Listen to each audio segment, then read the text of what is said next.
Hello, welcome in. I've recently read The Pariah by Antony Ryan. When the task is a killing, be quick and make sure of it. Torment is an indulgence, save it for only the most deserving. If that sounds interesting, I know that didn't really say anything what this book is about, but it was on the back cover and I can't be asked to read the flap, then welcome in. Let me talk to you about The Pariah by Antony Ryan. Now, the main character is Alwyn Scribe, and he's not the best character you're going to come across. He's not like what you would get in a Joe Abercrombie book, completely despicable characters, but he's also not entirely lovable either. And that can be a struggle for a lot of people, because sometimes you're sort of looking, you just, as I was reading this, I was looking for a little bit more of something to latch onto, right? But this book drew me in slowly. Like, I'll be honest, I tried the audiobook first years ago, and as I was reading the audiobook, I was like, what have I read? I have no memory of this. Some audiobooks do this, and I'm like, sometimes I do it because of the story and the narrative they're going for, and I need to eyeball read this. Sometimes it's something to do with the narrator or something, or how it's told, that doesn't really translate well to audio, but it does to physical. And this is my issue with this. I was like, I don't remember anything as I was reading it. I did leave a review. Apparently I rated it 3.5. Now I'm like, but then on the reread, I was like, physically reading it this time, I was like, oh, I still have issues with it, don't get me wrong. This book does the narrative of Alwyn Scribe, the main character, is retelling his story in first person from his present, right? But when you go into the story, there's no setup for that. So it kind of takes you out the story a little bit when it starts inserting Dear Reader and Dear Reader throughout these events. But once I kind of got used to it, I kind of just let that brush over me and ignored it. Because I can see how it would bother a lot of people. But I was like, I'm just going to ignore and enjoy the story for what it was. And it was an entertaining story. So Alwyn Scribe, at the beginning of this book, is with a band, with an outlaw band, the leader being Deccan. Deccan, who is just manipulative, a thug in a sense, and a bit more like somebody who will use fear to have people follow him. And, isn't afraid to kill and do whatever he wants. Anyway, that band gets led and betrayed, and Deccan is killed, along with most of everybody else. Alwyn's one of the few who survive. And Deccan was like a father to him, so he goes to see if he can watch his, execution, and he's also caught by a charming knight who sort of knew Deccan, who knew to look out for Alwyn, but instead of looking out for Alwyn, he sets him to a pit. And from there, that's where the religious tendency starts to come through in this book. Like, this book isn't trying to shove religion down your throat. Don't get that when I say there's religion tendency in this book. To me, it's looking at religion from as it's happening to how it's kind of taking over the world. How it can have such a strong force on the crown, on the people, how people will look to other people. And the part of this religion is you get people who are ascendants and then they die and become a martyr, and all of this is kind of happening. And Alwyn is a bit of a cynic. Okay, he doesn't really believe, but he ends up following some of these, religious fanatics, if you want to say for a better word. And in the pits he meets Shilda, who there's Siddle. I can't say her name. Anyway, meets the ascendant. He learns how to become a scribe.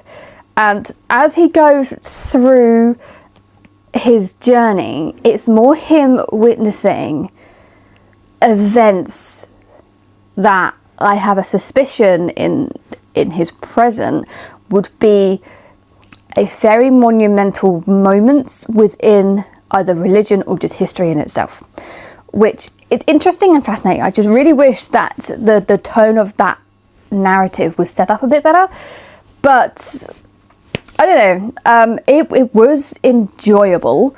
There were moments of this where, like, the characters, for example, I wasn't completely sold on them. I thought they were fine. There's Toria, who he meets in the pits. She's really, really cool. She's really, really good, but she doesn't feel like she has a proper role in this story. She's there for Olwen because Olwen saved her life, so she feels like she owes him a debt. So she has to be there to save his life at some point. And she's, you know, very cutthroat, very, you know, why are we following this? Doesn't want to follow these religion people at all. Like, the characters were fine. I'd go through it and I'd be like, cool, this is entertaining, this is fun, this is fine. But then we come to a moment where something would almost happen plot-wise or happen to one of the characters. And I'd be sitting here like, don't you hurt my character? And all of a sudden turn around and be like, when did I fall in love with these characters? I don't remember this. Because I've read Antony Ryan's books before. I personally prefer the Waking Fire trilogy of his, the Draconic something, but the first book is the Waking Fire, with dragons, and you can insert dragon blood into you and it gives you powers. It's kind of cool. I personally prefer that to this. I definitely found the characters in that were a bit more on page, a bit more leaping, felt more real than these do, but this is more of a subtler book. This is something that all of a sudden you're like, oh, I'm interested? How? When? Because things happen in this book, but they don't seem to be leading to a point. Like, looking back is like, the only thing that connects them is just that Olwen was there and he might have influenced a couple of things or witnessed it or happened to be under the command of one of the top, like a commander person, religious, they're one of the ascendants, shall we say. And that's sort of it. And it kind of feels like it's meandering, but also not, because things do happen. Like, we don't spend a lot of time in the pits, and we move, and it's not jumping time, but it's just taking away the unnecessary stuff. But because it's such a subtle story, it feels as if it's like, where's the plot, if you know what I mean? There is one, but it's not it is a plot driven book, but not what I'd call like a Sanderson-esque driven book. Like, you don't get the plot reveals, you don't get, oh my god, this is where we're leading to. Whereas this, it's kind of like you're following Arwen through and you're like, oh, there's this battle, or oh, there's this next thing there that's coming up that kind of leads and connects, but only slightly. And it was entertaining, oddly enough. I wouldn't have thought I'd say this. Considering that I wasn't so well versed in the characters, I did enjoy this. And then you get towards the end where the characters and things really start to come around. Like, we meet Sir Willem, who I find so entertaining. I love him. There's like a Viking-esque people as well.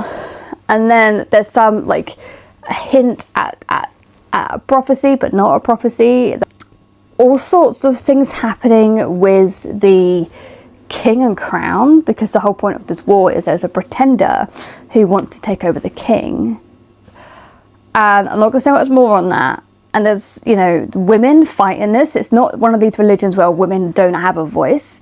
Which some of the women are really strong in this. I don't, you know, which is entertaining. They might be zealots, some of them, but they're definitely strong characters. And some of them lead, some of them are a captain. You know, there's all of that going through, which in some other religious cases that doesn't happen. So, you know, it's got something going for it, which is a surprise considering how much I hate religion. And yeah, I'm like, actually, it's not terrible. And then it comes to the ending conclusion, and I was like, ooh, hooked on this. It was really entertaining. And the ending made me want to immediately pick up book 2, The Martyr. And I'm looking at it right now, and I'm like, do I? Do I? And this isn't something that I would call myself raving over this book. It was entertaining. I had a good time, right? And I liked how some of the world came across a little bit gritty. I'd almost want it to be a little bit more gritty. I felt like I might attach a bit more to it if it was a little bit more darker, but that could be just my personal taste, right? Because grim dark books are just my heart. Characters are good. Writing style, once I got used to it, was definitely, I could see how it would fit this narrative and the story that Antony Ryan was trying to tell. It definitely worked in that sense. It's just a couple of cases it was a bit clunky. So if you like anything I've mentioned, let me know if you're going to pick this book up. I'm going to read book 2 and book 3, hopefully this year, because this is me starting another series. And when I have over 60 series I'm in the middle of, that's by the by. But I will review the other 2 books. It was entertaining, which is what I'd say. John Gwynne says a gritty, heart-pounding tale of betrayal and bloody vengeance, which kind of is, but it's not necessarily coming across as a vengeance story. So take that with what you will. But I enjoyed it. I definitely enjoyed it. I will be picking other stuff up from Antony Ryan, hopefully soon. So, if you enjoyed, and if you're going to pick up the Pariah, let me know. If you read it, let me know. And if you have any stories that sound similar to this, you think I might enjoy, drop them down below. And I see you in the next one.